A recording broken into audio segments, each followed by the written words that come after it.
So after watching one of the more boring episodes of Drive to Survive, which was the first one in this current series, I actually stayed awake for most of the second one so I can review it all for you guys instead. So this episode is all about Lando Norris and Max Verstappen and their friendship and how it turned into a rivalry. We start off with clips of Max Verstappen and Lando Norris go-karting together when they were kids. And as you'll see as the episode goes on, it tries to portray a narrative that Max Verstappen and Lando Norris grew up as really good friends, and then one clash in the 2024 season made them hate each other, which is very far from the truth, but you'll understand more about that as the video goes on. We then get to learn about the difference between Max Verstappen and Lando Norris, as Max Verstappen has more of a fucky mentality rather than Lando Norris, where he's just a chill guy. Just a chill guy. Can we ignore I just said that? Anyway, let's move on. We then hear Zak Brown on the phone to, I don't know who, but he was on the phone to someone saying how no one wants to see Red Bull dominate the entire season again like they did in 2023, and that he thinks McLaren actually have a chance at beating them in 2024, which as we all know they did.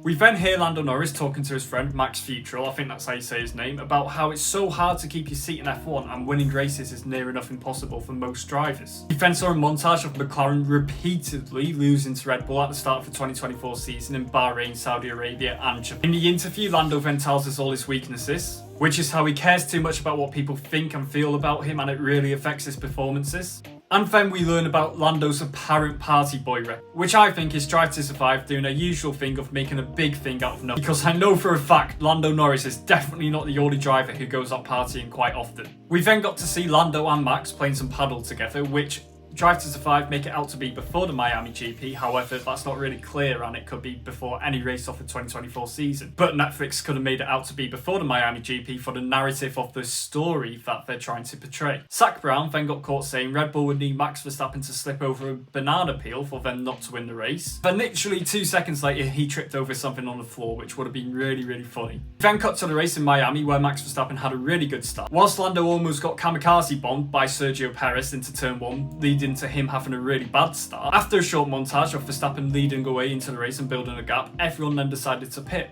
apart from Lando Norris. So Netflix over-dramatised the crash between Kevin Magnussen and Logan Sargent in the Miami GP, which happened at turn 2 and brought out a safety car. Lando then pitted, but because it was under a safety car, he actually came out ahead of Max Verstappen, leading to Christian Horner calling McLaren lucky bastards, which to be fair, he's got a point, they kind of will. And McLaren even said it themselves in the episode. We then saw Lando Norris win the race, but as usual, Drive to Survive over-dramatised it.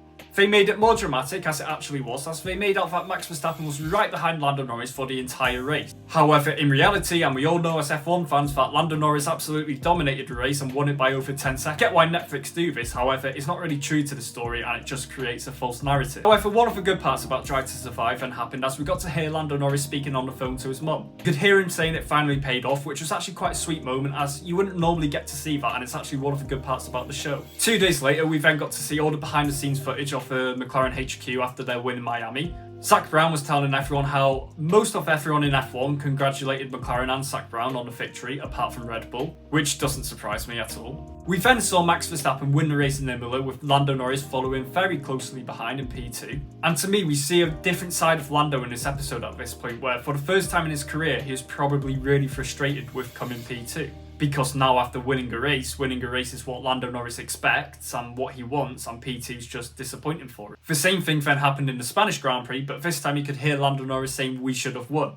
Then we cut to the Austrian Grand Prix.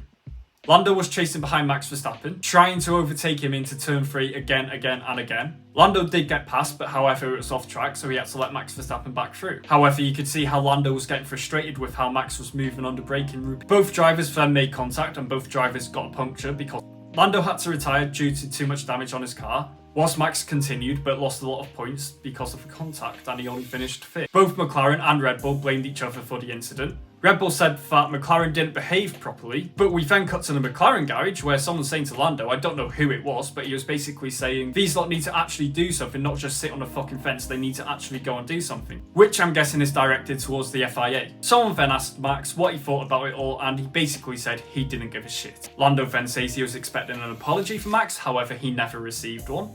The episode then skipped a few races and we went to the Dutch Grand Prix at Zandvoort. And again we can see how Drive to Survive are making a big thing out of nothing. Zandvoort is Max's home race and Lando started on pole position. We hear Horner saying to Max before the race that Lando is shitting it.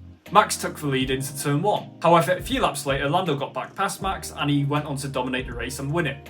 And to be fair to Netflix, this time they actually showed it how it was and they didn't make it out like it was a really close race, which I thought they were going to do. They showed how Lando Norris completely controlled the race and dominated it, and I'm actually quite glad Drive to Survive didn't make it out like it was a really close battle like they thought they were going to do, and they actually portrayed it for how it actually was, for once. The episode then ended, and to be honest, I thought it was actually an alright episode.